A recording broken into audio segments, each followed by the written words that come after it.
you awake? I thought I heard you get up. Yeah, I'm awake. Sorry, I just can't sleep. Are you thinking about him? Yeah, a bit. You should get back to sleep, my love. I'm fine. No, it's okay. What else is on your mind? I don't know. It seems weird, but I had one of the most vivid dreams of my life. I saw a fox on a snowy mountain, just looking confused and worried. Those eyes. I can't get those eyes out of my head. She was running in the windy snow, looking for something. Do you think it has to do with you and what's been going on? I don't know. It was just a dream, Rachel. They're not meant to make sense. A lot's happened the past couple days, that's all. Well, if you're not going to sleep anyway, you should tell me. I want to hear. All right.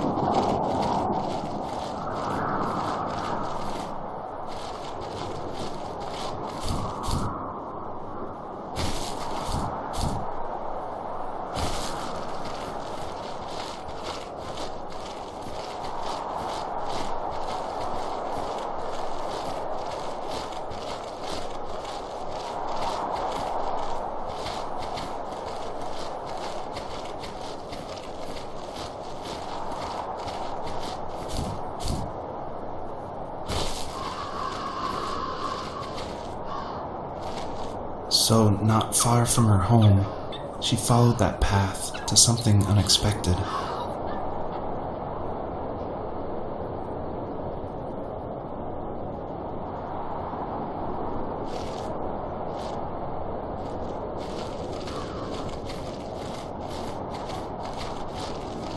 She couldn't stay, though. She had to find her other 2 children. So she took that path. She followed it towards something ancient. Something with answers.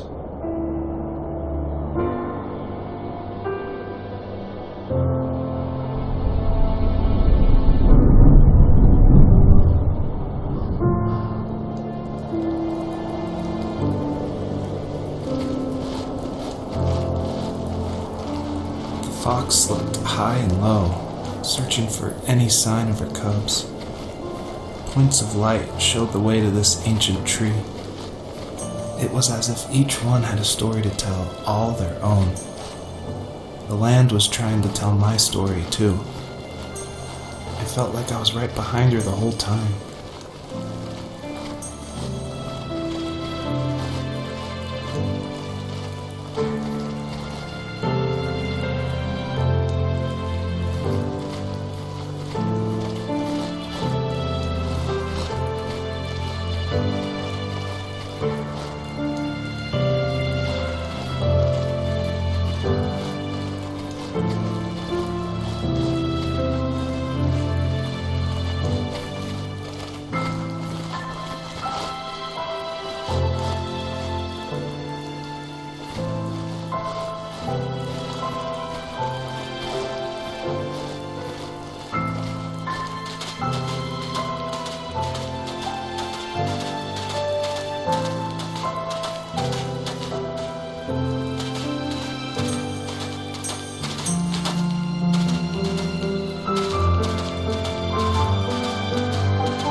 living?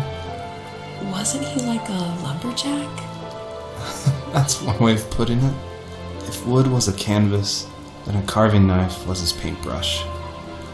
Even after working a 50-hour week, even after his hands were more splinters than skin, he would bring home the nicest piece of Alaskan weeping cedar and make me toys. That wooden train was the first toy I can remember, and I loved it. I just knew from a young age I was going to be a lumberjack, like my father.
As a kid, did you ever do show and tell in your class? Yeah, I think I only did it once, when I was in the 4th grade.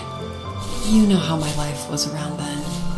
I wanted to show my class what helped pass the time and distracted me, so I brought a dozen paper cranes I had made.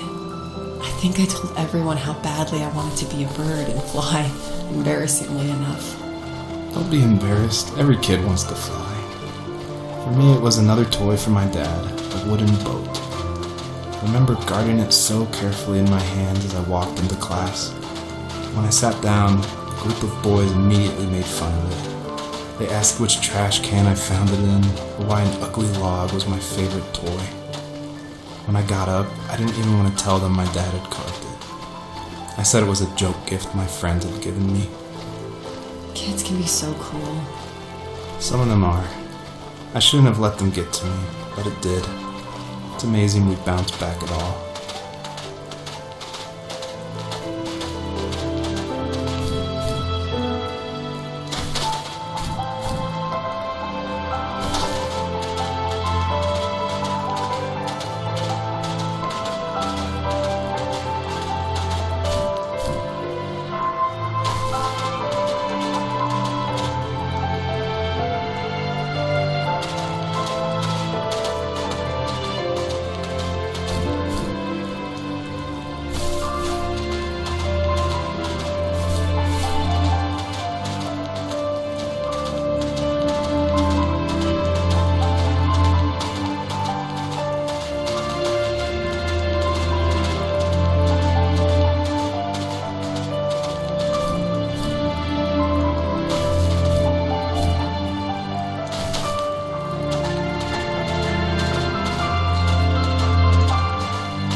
but somehow they could tell I was different. They made fun of how far away I lived. They called my dad a sourdough. I was a blabbermouth as a kid, telling my dad stories I made up for hours. But after that show and tell, I didn't tell him much anymore. He didn't know exactly what was wrong, but his best guess was that the toys he carved weren't cool enough. He carved me a tank and tried to tell me what it was like to be in a real tank as a serviceman. I didn't know your dad was in the military. Yeah, in the army. The sad thing is that I'd pretty much forgotten until just now. There's so much I still don't know about him. I'm sorry. He knows how much you love him. You're going to see him again soon and have some closure, I'm sure.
Myself, why talk to anybody anyway? Why bother when I'm happy by myself? I started drawing a lot, mostly animals I saw in the woods by my home. I then imagined designing my own hideouts with things like TVs and pantries full of chips and cookies. I think that idea of leaving home and drawing blueprints started my career. I found a lot of solace in that.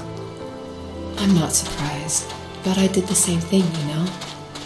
There's something special about having a place to call your own. And now look at us. Well, if you count renting in an overpriced city. It's as close as we can get for now.